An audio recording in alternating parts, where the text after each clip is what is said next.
vous le savez, la République démocratique du Congo dispose de potentialités agricoles importantes avec 120 millions d'hectares de terres fertiles, dont 80 directement accessibles et 40 autres irrigables, avec plus de 53% d'eau douce en Afrique et un climat favorable, pouvant lui permettre de développer une agriculture stable, génératrice de croissance et de développement durable. Cependant, comme le président Nabad de la Banque africaine du développement aime bien me le rappeler, on ne peut ni manger ni vendre le potentiel. Il faut donc le transformer en produit de consommation et je suis d'accord avec lui. C'est pourquoi, à l'instar de tous les autres pays membres, la République démocratique du Congo attend de la Banque africaine de développement qu'elle continue à jouer pleinement son rôle en l'accompagnant dans nos programmes de transformation des produits du secteur agricole à travers le schéma d'industrialisation que je compte mettre en place. Ceci va marquer à coup sûr une rupture dans l'histoire de notre pays qui constitue un réservoir de matières brutes sans aucune valeur ajoutée. Ces projets agricoles à court, moyen et long terme visent à assurer la sécurité alimentaire et à améliorer la contribution de l'agriculture dans le produit intérieur brut par une production nationale accrue, de qualité et accessible à moindre coût. J'aimerais sincèrement féliciter notre compatriote, le docteur Emmanuel Sanginga, initiateur, ou devrais-je dire géniteur de ce centre, qu'il avait commencé à construire avec ses ressources personnelles, en ayant comme objectif principal l'amélioration de la capacité de la jeunesse en agrobusiness. Après son acquisition par l'IITA en 2011 général, s'est développé et est devenu le seul centre international de recherche agronomique dans les pays des Grands Lacs et est doté ce jour d'un nouveau laboratoire de culture des tissus, le deuxième en Afrique, après celui d'Ibadan au Nigeria. Mesdames et messieurs, distingués invités, il ne fait l'ombre d'aucun doute que la recherche est la composante essentielle du développement agricole.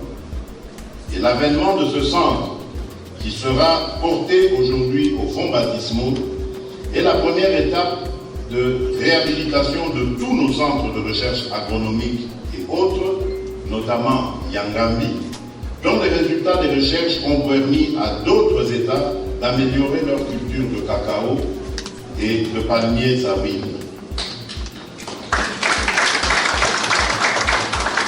En effet, aujourd'hui, nous sommes fiers, en tant qu'Africains, de constater que ce sont les espèces améliorées de Yangambi qui sont à la base de l'expansion de la culture de cacao en Côte d'Ivoire et de celle des palmiers en Malaisie.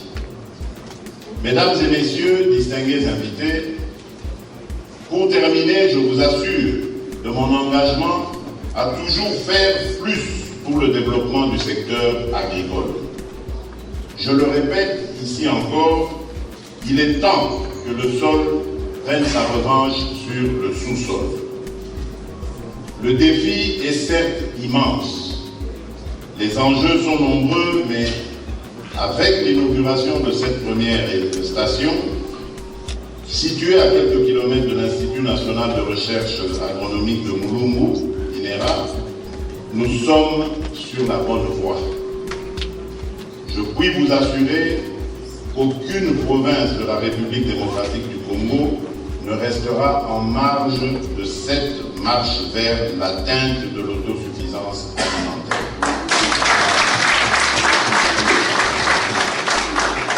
Et au-delà de la République démocratique du Congo, je voudrais rassurer nos voisins du Rwanda et du Burundi que ce centre va constituer un maillon important de l'intégration sous-régionale sur le plan agronomique pour qu'avec les politiques agricoles communes, nous puissions arriver au niveau de la sous-région à fournir à nos populations une alimentation suffisante, décente, conforme aux standards du Fonds mondial pour l'alimentation. À la chaleureuse population du Sud Kivu, avec qui j'ai un lien très particulier, je dis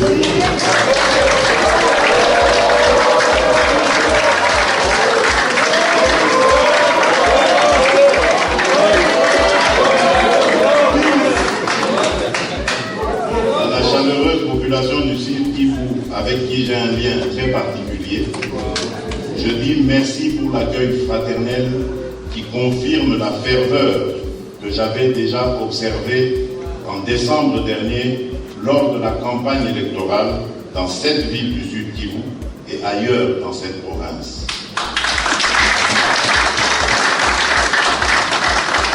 Je ne ménagerai aucun effort pour réaliser ici comme ailleurs toutes les promesses formulées lors de la dite campagne électorale. Je reviendrai vous voir. Je vous remercie.